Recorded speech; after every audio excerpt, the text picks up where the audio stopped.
I'm a flat earther.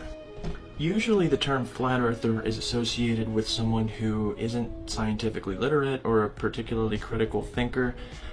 So I wanted to make this video as a demonstration that we actually know what we're talking about. You can be a scientist and believe the earth is flat. We do exist.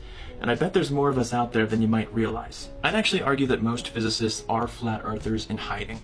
And the evidence for this is in how we teach our students. Regardless of the topic that you're teaching, you should always lead with what's most important. What should the primary takeaways of the course be?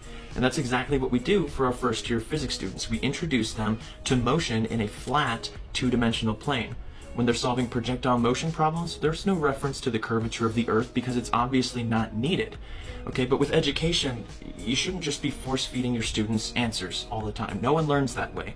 They have to learn how to distinguish between what's fact and what's fiction, which is why later on in the semester, I introduce them to Newton's law of gravity to see, as a first test, who can smell the BS. So when I have students coming up to me afterwards saying, I really don't understand Newton's laws, this makes no sense to me, that's how I know I'm doing a good job, because it shouldn't make sense, right? It's not right. Gravity isn't real.